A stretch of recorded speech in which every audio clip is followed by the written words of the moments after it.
And Stafford Scott.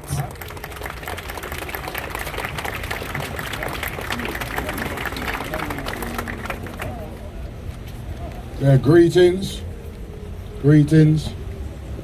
I'm here with one of our victims. I come from a place called Tottenham, right? You know Tottenham? Alright? Tottenham's in the London Borough of Haringey. We've actually had 6 people killed by police in the London Borough of Haringey.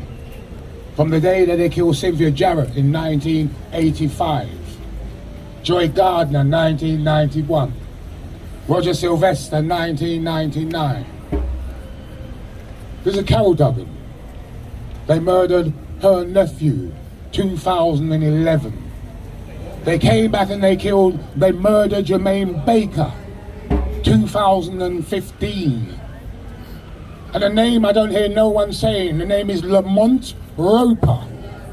They chased him and pushed him into a river in 2019. Jermaine Baker was killed in circumstances that are really similar to that of Chris Cabba. Now, I want to say this. I did an exhibition last year. It was called War in Babylon. Some of you may have heard about it. Some of you may have come to see it. There's a massive exhibition at the ICA round the corner. War in Babylon. Because that's what this is about. We're here to remember and memorialize the victims from that war in Babylon. But I'm not telling you about the exhibition to big it up. The thing about the exhibition, it was just a space where we had an opportunity to tell our story for the very first time. We laid it out graphically from the day that the Windrush landed. There's been institutional and structural racism that's been geared towards defeating and keeping down and oppressing the black community in this country. That same racism then pervades the system and is felt by other people of colour. I know that not only black people get murdered by the police, that's absolutely the case, but we do get murdered disproportionately. And I know that there's a new trend that I don't see happening to any other community, that is CO-19 police officers shooting dead black youth in cars. And people need to understand what happens in these situations. When Mark Duggan was killed, Forensic Architecture have done a model, it's called the Mark Duggan model. When Mark Duggan was killed, he got out of that car, and let's be right, Mark was doing something wrong. But that's what prisons are built for.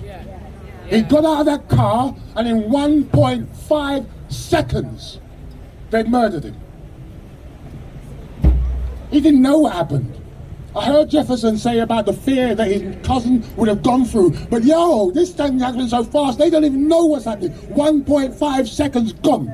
Jermaine Baker didn't get out of the car. Jermaine Baker was shot through his wrist, which meant he had his hands up, responding to these officers that he saw rushing the car, and Jermaine was doing something wrong too. They should have and could have arrested him and imprisoned him, because that's what prisons were made for.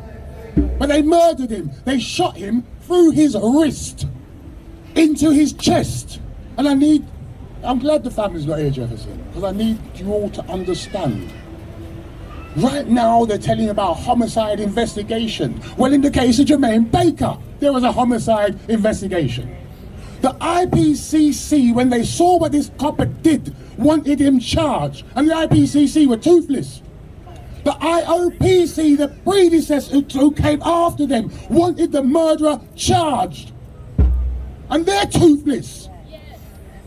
And the police resisted. Because what the police are doing is what they always do. Jefferson, my friend, they're not going to give you a report in 9 months. They told Carole Duggan and her sister Pamela Duggan that they were going to bring a report in 6 months. We went to the inquest of Mark Duggan. Are you ready? We went to the inquest of Mark Duggan. This was 3 years later, and there still was no report. The inquest was completed and there was still no report. What they're doing today is they've got that murderer sitting in a room with the murderer of Mark Duggan, the murderer of Jermaine Baker, and they're briefing him and they're teaching him. The murderer of Jermaine Baker was so convinced he was going to go to prison that he ran away. And the police had to go and bring him back and tell him, say, yo, you're safe. Don't worry, we'll come protect you. This is what he said in court to get out of the impossible. Because we had the evidence through the wrist. And he said, yo, I told Jermaine Baker to put his hand on the dashboard. You know what the police do when the police are coming? We know what a hard stop is like. Well, you don't want to. I told him to put his hand on the dashboard. But guess what? The car was bugged. So the judge said, and this was a public inquiry because the family didn't want to go down the route that we went down with the Duggan family because they saw the perverse verdict that jury gave, and the family believed the jurors in this country will never be brave enough to give the kind of verdict that we need. So they went for a judge, and this is what the judge said. I'll shout them. This is what the judge said. I have no reason to believe you didn't have an honestly held belief, even though you lied to me during these proceedings. And the lie was that I told him to put his hands on the dash, because when they listened to the recording, it was put your hands up, put your hands up, put your hands up. He complied and he died. And then they created this system to protect him.